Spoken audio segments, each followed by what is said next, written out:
Amazing, everyone. Thank you again for joining us on another podcast here. This is ZG Real Talk, where we talk about real topics in real time with real qualified industry professionals. Today, my guest speaker is none other than Chris Slightham, my broker of record. So Chris, just for our audience out there, can you just give us a brief introduction of yourself and your role as a broker of record here at Sure. Royal LePage Signature? Thanks for having me, first of all. This is exciting. Appreciate you coming Yeah, on. no, this is great. So I have the opportunity to work with great brokers like yourself, and we've been in business as a family business since 1965, so it's been around a few years. And we are super excited to be involved in the GTA real estate industry, the real estate market, and it's been a lot of fun to help people buy and sell real estate, rent real estate, invest in real estate. And so the beauty of my role in the business is I get to see everything that's going on. So it's a lot of fun for me to be able to watch and observe and help and guide and understand the market conditions. And so it's a really neat vantage point to see the real estate industry, the real estate market, and the Greater Toronto area that's grown so much over the past few decades. Amazing. Now, Chris, wondering if now, obviously around the office, I understand, but for our viewers out there, can you tell us how you got started in your role in this industry? Yeah, sure. So as I said, my family's been in the business a long time, and I was one of those kids who always followed his dad to work when he was young, and I kind of knew that I had a passion for it and interest in what he was doing, and wanted to tag along. And so it was a natural progression for me to get into the industry. I always kind of felt that's what I was going to do, and I got my real estate license a couple of years ago, like a lot of years ago now. So yeah, we'll keep those details out. No, it's about 30 years actually, and so time flies when you're having fun, and it's been great. As I say, the cool thing is watching the evolution of the business and the industry and the growth. I mean, the growth we've had here. Like, if you're going to be in the real estate industry, what a great place to do it. I mean, to imagine the changes we could have never thought of, that it was going to grow this rapidly, and the population growth and the construction and the complexity around the supply side it's been a great story. Mind-boggling. I can only imagine. Like, I started off as a signature agent back in 2017, but I can only imagine the changes that you've seen. It's been wild. Been wild. I got in the business in the 90s when it was the toughest real estate market that certainly I've ever seen, and many people have ever seen over the decades. And so it's evolved from that moment in time to being one of the greatest cities in North America, being Toronto, and us being able to be a part of it's pretty exciting. Yeah, and I think even like I said, even from the very short time that I've been, since like the stress test and foreign buyers have come into place, we've seen the landscape change drastically. What do you see coming up more recently, say in Q2, Q3? Great question. I mean, I think we've now gone through a global pandemic, which nobody had any preparation for, or even it was. I would suggest it was on anybody's radar even, right? So you think about that experience, and we've with the way the global bank, federal banks decided to change their monetary policy, they created a very low rate environment. So that caused a lot of interest in real estate, because what they were able to do is keep the economy sort of chugging along. Most people had their jobs maintained. Obviously, the hospitality sector was devastated with the restaurants and hotels, and travel was devastated in that time period. But generally speaking, beyond that sector, there was a fairly steady incomes. People made buying decisions. Interest rates dropped to never before seen lows, historic lows, and so that encouraged when borrowing costs are low, it encourages people to make buying decisions, and that's what happened. Now we're kind of going through the reset of that as of 2022, early 2022, March of 2022 to be exact. They started raising rates again, raised them rapidly in 22, and again in a little bit in 23 to kind of pull back that spending that was causing the inflation to pop. Now we're looking at resetting the other direction. So from all accounts, it seems like the Bank of Canada is happy with the results they have generated from their policy change. Of course, in the real estate world, we're not as happy as they might be, but but hey, you know what? You have to take the good and the bad, right? Yeah. I mean, you have to. Real estate's a long-term, ownership business, and really, I know people are going through tough moments right now, especially if you took a variable rate mortgage. But the long term is going to be a good story, and that's what they're trying to manage, these dynamic situations of dealing with a global pandemic. It never happened in modern history. Never even, I don't think they really contemplated it in hindsight, right? So, you see that now we're going through that reset, and I believe now we've spent about the last 18 months really readjusting to this new reality.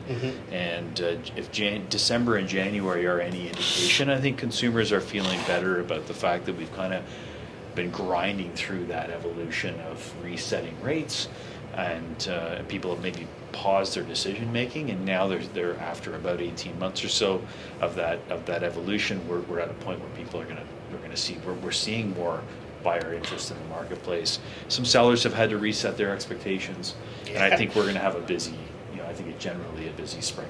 Yeah, amazing.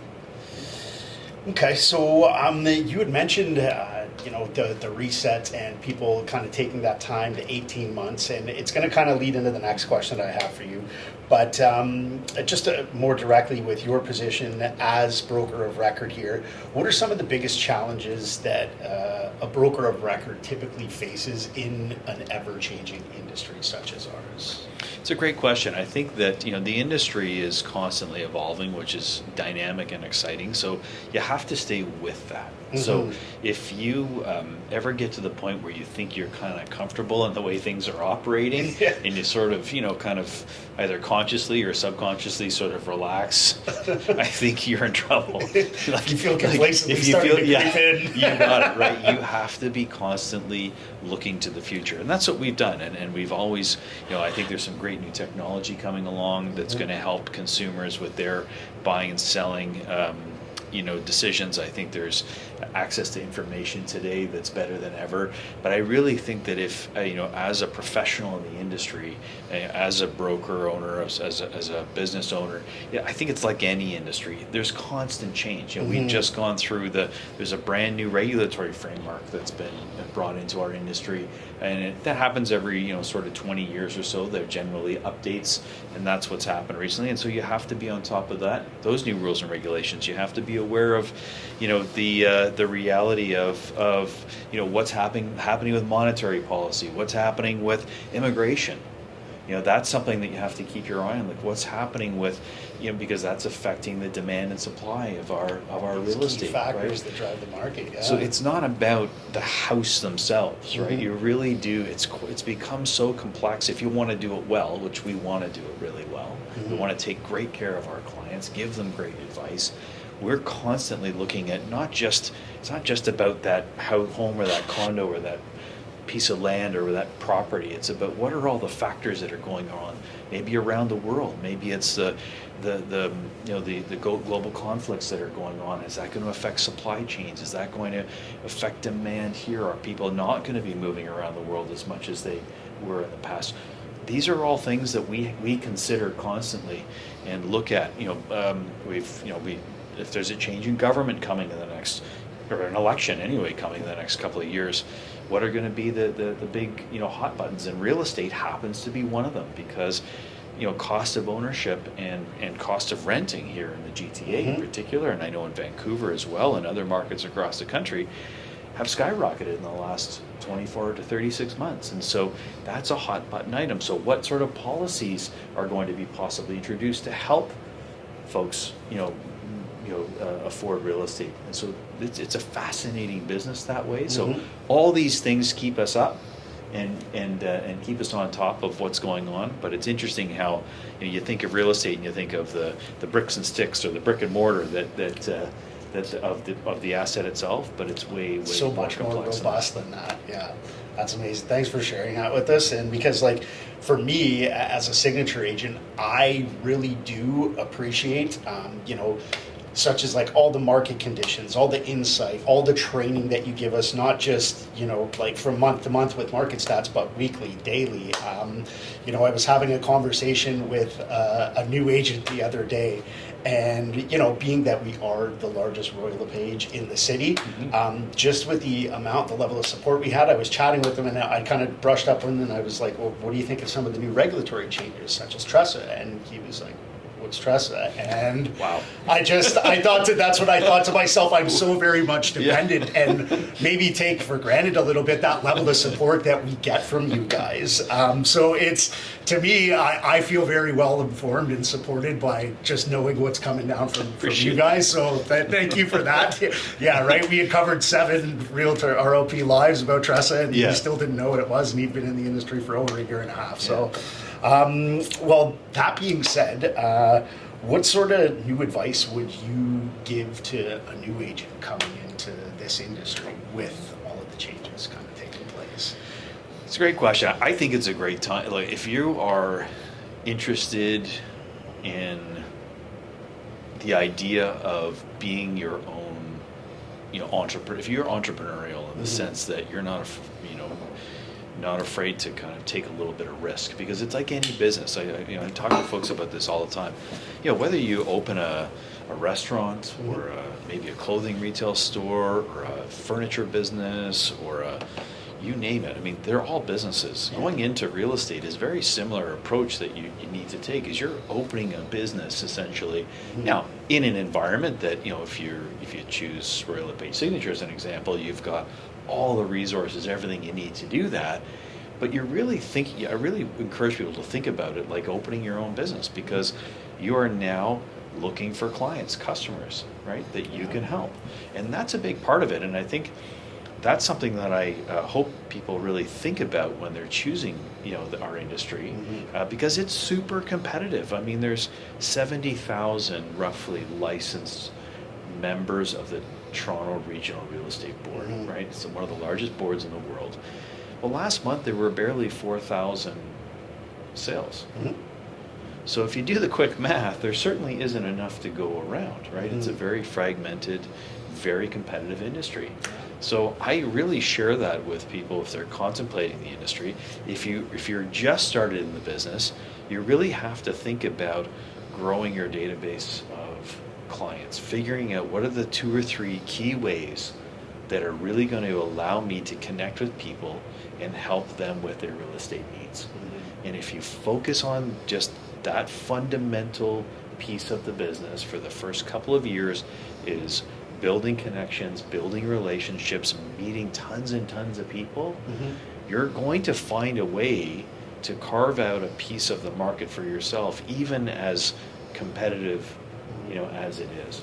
And I think, a lot of newer agents as well, they don't really realize, I know when I first came in, it takes time to build something meaningful. Absolutely. And in any industry. You do. You have to layer your arsenal and hone your skills, and that just doesn't happen overnight. You've got to fail forward. You've got to try. It takes some time and some getting used to, and like I said when I was having this conversation with this other new agent, everyone kind of comes in, I think, bright-eyed and bushy-tailed, but for sure, which we should. If you're not coming in like that, it's right? great too. But knowing that not every endeavor you set out on is going to work out, but as long as you can take from that and I think learn, you'll do well and evolve in this business. And that's business, right? I think that's business. That's the reality of any industry you choose, right? And you hear about the unfortunate bankruptcy rate of new businesses, right? I mean, in the second or third year, it's a fairly high number, right? Because of whatever reasons that are going on in whatever industry you choose. It's no different in becoming a realtor, right? You have to think through year 2, 3, 4, 5, 6. The first 10 years are constant building your business.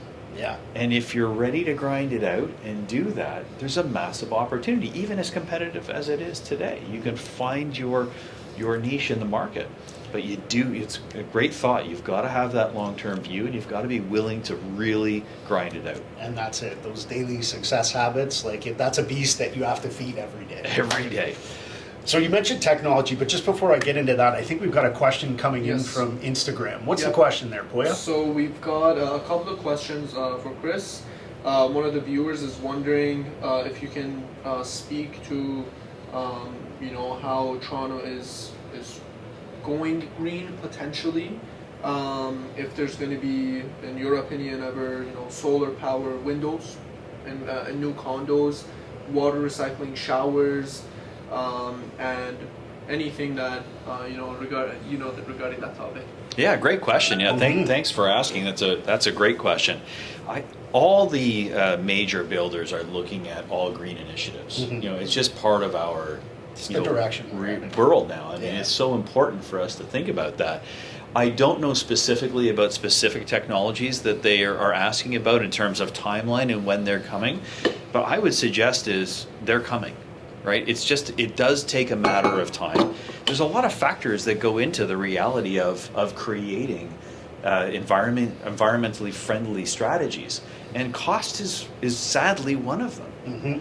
And until some of these things become cost effective in the sense that builders and consumers can afford to pay for them, because they're generally right now not cheap, solutions, then as we know, real estate's expensive, right? So that's a real reality, and I'm not making any excuse for it. I'm just saying that's just, again, it's a business factor that has to be taken into account. So I believe there is going to be phenomenal evolution of environmentally friendly strategies for all future new construction. I mean, they're talking so much about the carbon footprint of buildings.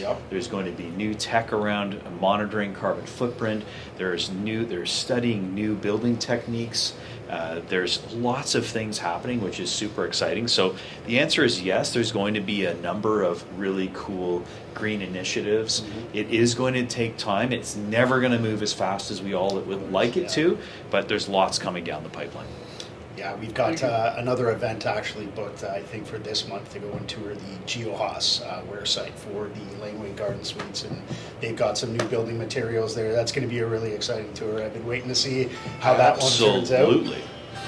Absolutely. Yeah, we'll just put that on Do Not Disturb, Poya. Thank you very much. Another question we've got? No, that was it. Okay, perfect. All right. That's great. Great question. So you had mentioned, as we were chatting, new agents, about technology and some of the new systems that have coming down the line. Have you seen technology that has impacted, or have you seen technology impact the real estate industry? If so, what sort of new software or tools do you think are creating a level of efficiency with agents throughout our office? Yeah, great question. So, there's a lot of technology out there, and a lot of it can be, let's say, distracting. Might be a good word, right? So, to say the least, right? It can be distracting. So social media, although not new, is relatively new, to our industry. If you take the full, benefit of time. And it's become one of the greatest tools, like today, what we're using to communicate with consumers, right? And with our databases, our clients, our sphere of influence, our friends, our family. And so that has been one of the most powerful, for maybe all industry, I guess, to communicate. And so I think that would be the number one. And I think we're getting better and better at utilizing the tools in their most effective ways. From a new tool standpoint, we've just are about to launch a new offer negotiation platform called Final Offer. Which is out of the US. It was developed down there because what it does is it provides a much greater amount of confidence and transparency to both buyers and sellers in how the offer process is going to be handled on any given property. And so because transparency just creates confidence, right? When you have a clear understanding of whatever a situation might be that you're dealing with, I find you just kind of feel better about what's going on, right? So if you're buying a car, right, you want to kind of know all about that car. Carfax. Exactly, Yeah, Carfax, yeah. right? You want to check the history. You want to understand, where the values are. Like if somebody else is bidding, what would they bid for this car? So there's this new software called Final Offer, new platform. That's again, we're going to launch tentatively in April here coming up. So it's really new, and it's going to give consumers a better understanding of the activity on properties that they're interested in. And I think that's going to really be a really value add from a consumer perspective for their experience in buying and selling real estate. The other softwares that we're using right now, there's another one called Listed, which is a great consumer site that you can use with your clients to actually view properties and get more data on the property as well, and they can connect right through you on that platform. And there's always the core customer relations CRMs, right? That are super important as well. So besides those, and then of course I kind of skip over the MLS system, but I really shouldn't, because if it wasn't for the power of the MLS system itself, none of this would be possible. None of it, right? And so that really is the foundational piece, which we just take for granted. That how do we see listings on Realtor.ca or any of the other platforms out there? It's because of the MLS system. It's because of the investment that we make as an industry every year into making that system better and better. That's how all this data is available. And it's a good point there, because I know now we're in the process of converting from Stratus to Realm. And there's obviously many new features that Stratus doesn't have, that Realm has, and they're always building towards becoming better, more information, better access. I myself wasn't so excited to do the transfer over, but I mean, it's good. It pushes. Nobody likes change. Nobody likes change. Exactly. You're not alone. It does. It pushes you to that factor, and it's great just because, like you said, it's just more information available, and you can just come from a better place of information and education to your clients. I also used Deeded as another transaction. That was another really good one. I actually used that for a newer set of first-time home buyers, for the millennial generation that prefers to kind of see everything and follow online in that regard. So that was another really good one that I used. But I think you're right with social media. Definitely, I've seen the change from my business standpoint. It was something I gave a lot of resistance to for a lot of time. But obviously being part of RAC Canada and Jazz, with the amount of content he puts out there and with the programs that he's put on, he's kind of pushed me outside of that comfort zone. And I think really, like, people, everybody's on their phone nowadays, and it's such a great marketing tool that I find people. They can sort of connect and resonate with you in their own time, as opposed 100%. To that call that you're getting, you're only hitting one person, and then people are really kind of deciding at that point, well, you know what, they already like you, they know you, and they've made the decision that they want to work with you, which is a great tool. So let's just move down to a couple of things with training and development. What skills would you say, being the biggest Royal LePage in the city, what skills do you consider most important to become a successful real estate agent in this industry in this day and age? Outside of the technical knowledge that you need, which is critical from a regulatory standpoint, lending, all the pieces, it's people skills. That's it. It really is, because you have to be comfortable talking to people. You have to be comfortable meeting new people. You have to be comfortable proactively connecting with people.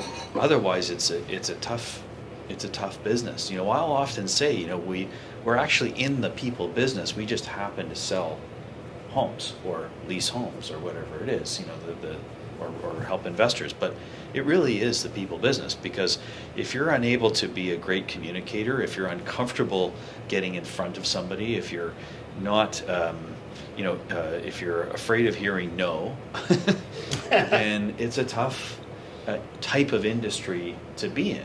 right? Because it's not like you're opening up a retail storefront and waiting for people to walk in the door and buy your donuts or your coffee or your clothing line or your cars or whatever, you name it, right? It's not a retail environment. You are, to be successful, you're proactively doing things like you're doing today. Not everybody's comfortable to put themselves out there live on an Instagram feed. I mean, the world is watching you say whatever, and they're judging you, know, judging me, I'm sure, all of us right now. But if you're not comfortable with that, it's a pretty tough business. So I think people skills are key, but you have to really, I think coming into the industry, people underestimate the complexity of factors that drive real estate.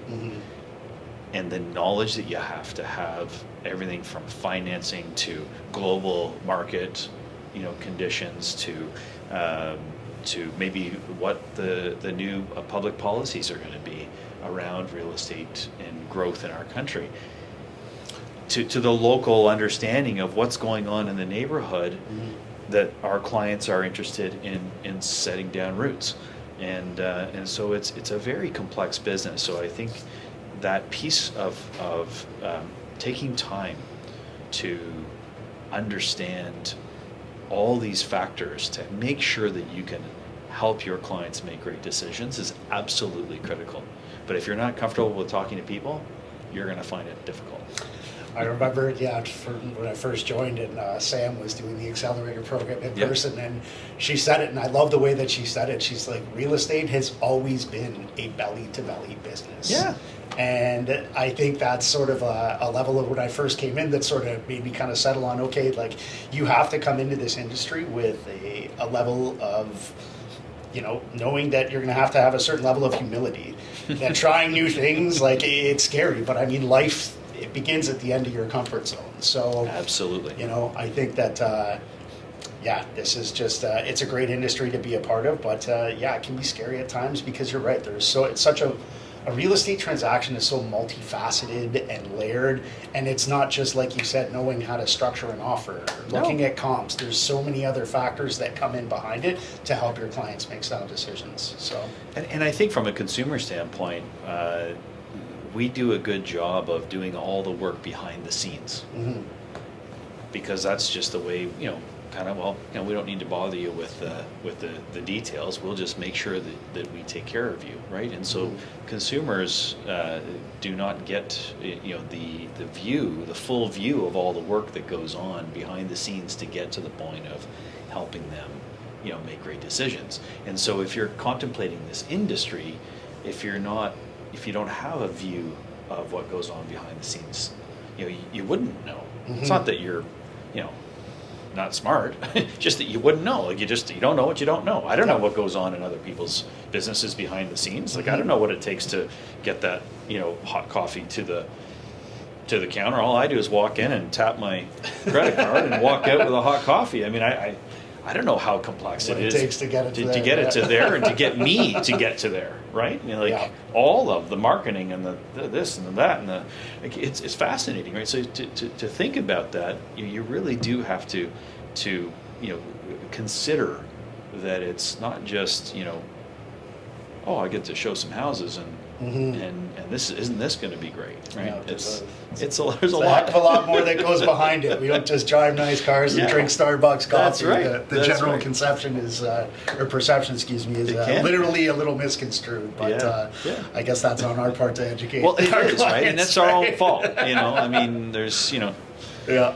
Very good. So, Chris, like I said earlier, I know for me, I've really had to sort of in the last year or two sort of change my approach, especially just trying to come from a place of information and education to my clients and get past some of my own sort of fears, like being live on Instagram and getting in front of the camera. So I know, for me personally, what motivates me and, getting up every day, and my big why is, my family, why I do this, and obviously having a great network of support around here. But what sort of inspires you to get up every day and do what you do? Because like I said earlier, you're just such a wealth of support around here for all of us as the Royal LePage Signature family and community.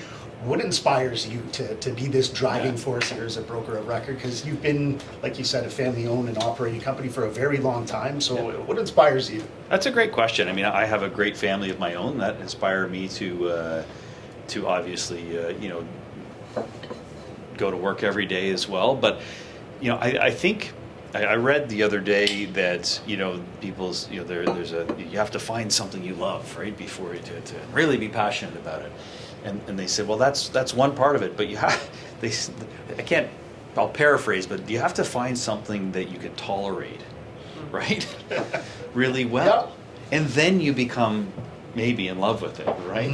I was lucky enough that I saw my dad, who was an entrepreneur, business owner, business builder of this business of ours, and I could follow him to work and be inspired by what he did, and that's always stuck with me. And so, but you do have to figure out, look, there's been long days, right? Long weeks, long months, long years, where you're thinking, wow, is this really worth it? Yeah. But in the end, if you're willing to put in the time and the energy and grind through those tough years, the good days are great, are even better, right? Yeah. And so what I love about the business is we're helping people. Like what I found in this business is once you get through that entrepreneurial grind side of it, right, is you're helping people with one of the single largest buying decisions they'll ever make in their lives. Like it's a game-changing decision for many people to be guided through buying great real estate that's going to serve them really well. And I've seen myself the benefits of owning real estate. We've helped tens of thousands of people over the decades of doing this have life-changing experiences with owning real estate. We've helped people with their businesses like yourself, get into this industry with, from scratch and say, I'm going to make a go of this. So if you and that's exciting, to be sitting here today, and now you've evolved to like you said, put yourself out on Instagram and to really focus in on studying the industry and making sure you're providing great advice for your clients. And I know you're helping people out there make great decisions. There's nothing more exciting to me than helping people make great decisions, especially about real estate, because I love real estate. It's been our family's been involved in this industry in real estate for one way or another from when my great-grandfather arrived as a bricklayer, decades and decades ago, right? And so it's just kind of in the blood. But I think it's coming down to the fact that, you really, if you're helping people is a pretty cool thing. It is. It's a great feeling, and it kind of, just as you're mentioning and kind of going down that road, it sort of brings me back to a moment in time when we just hit the height of COVID, and I think you guys really provided such a level of support. And I know you had mentioned, you had just said, and it resonated, it just hit with me then and there, because I was still in the beach at the time, and you were just like, we cannot go dark. Now is not the time to go dark. And I think that was a turning point in my career where you just said to everybody, you're like, you can choose to be an active member in your community, or you can go dark like other people. And you guys, you just didn't let that happen for your office. So thank you again for that. But you're welcome. It was just amazing, the level of support and just reinforcement that we had a choice in doing this and that we could figure this out together as a community. And that was absolutely huge for me. Did you even get an inkling during that time? Okay, now's the time, we've got to pivot, adapt, and change. Did you ever have a moment where you were just like, what are we going to do? How was that for you? We had a brief moment. Yeah, I can remember the premier saying, we're all gonna have to go home and stay in our houses for 2 weeks. Yeah. 9 or 8, 10 weeks later, we were allowed to, surface. But at that moment in time, you think about society today and how connected we are, right? And I think as humans, generally, most of us thrive from being connected with others. I think that just seems to be in general. I know some people they're introverted and they like their space, and that's great too. But the vast majority of us thrive from getting together, being in a room, going out to a restaurant, visiting friends and family on the weekends, going to work into an environment where you get to have different conversations than maybe you have at home, right? Yeah. And so, right away when they announced that, we gathered our management team and said, look, we can't just sit at home for 2 weeks, let alone who knows what's going to happen. And so we were aware of Zoom. Obviously, we were using it just a little bit, hardly at all, but just a little bit. And we said, right away, I said, look, let's get together on Zoom. And we started 3 days a week. We would have a 1 hour, 10 a.m. Monday, Wednesday, and Friday. And I can remember it as if it was yesterday. Fired up on March 18th, I think it was, 2020, and we didn't know what we were doing, really, right? Yeah. Well, all we did know is that we needed to get together. We needed an opportunity to share information, to have conversation, to talk through what this world-changing experience we were going through, and we had this technology called Zoom, and so we thought, like, let's figure it out. And we did that very quickly. In about 48 hours, we figured it out, and we said, look, this is what we're going to do. We're going to go 3 days a week, and we're going to just get together, and it's going to be a place where we can all, ask questions. We can just have a community feel while we're sitting at home waiting for what we didn't know at that moment in time. Because the one thing about real estate is we also had transactions. We were in the middle of helping people buy and sell real estate. Some people had sold their homes and were looking to buy a home, and closing dates were 60 days away, like they were going to be out of their home. We had other people that were in the middle of, had just bought a home, and now they had to sell their home, and the world was closed. So real estate, lucky enough, because of the magnitude of I think the financial magnitude of the asset, it was an essential service. It became an essential service, and so by getting everybody together, we were able to share ideas. We were able to hear, what are you doing in your community that's helping out? Because we could go, we were allowed to be out as an essential service. We started talking about just talk to friends and family, get on the phones, talk to people. Is there anything I could do to help? That was the number one question at the time. It wasn't, you need help buying or selling a house? The question we had was, is there anything that I can do to help? Yeah. That's all we wanted to do, because we're in a position to do that. And so we did that 3 meetings a week for about 9 weeks to the 1st of June, when they finally said, okay, I think we're going to try allowing people to become a little more, a lot of knowledge was developed in that time period about the virus, and they started to allow people out. And then ever since then, we've been 2 days a week. We changed it on the 1st of June of 2020. We went from 3 days a week on Zoom down to 2 days a week, Tuesdays and Thursdays. And we've been doing that ever since. And it's one of the interesting things that's come out of COVID is the fact that we were able to do that and create kind of this opportunity to meet, whether you're, at home or in the office, or as long as you have a device to get on, you can connect. And now we have hundreds and hundreds of our amazing Signature family get together twice a week for an hour to continue that conversation. And it worked out well, and I think it as I said to everybody at the time, we must stay engaged.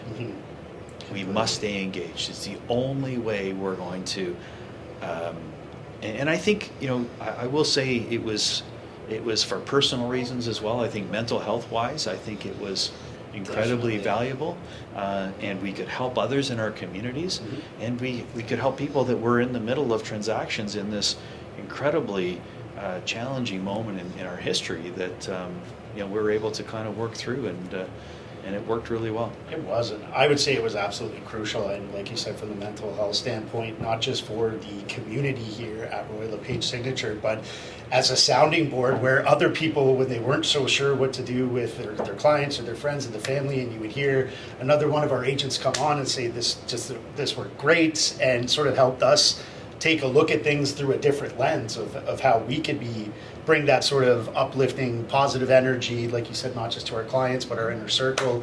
And I'm forever grateful for that time, and to what it's snowballed in today, that we can still carry that through on a weekly basis. It's been pretty incredible. That's great to hear. Yeah. Well, listen, Chris, I want to thank you very much for coming on. My pleasure. Appreciate your time. Awesome. Joining us here. on another episode of ZG Real Talk, real topics in real time with real qualified industry professionals.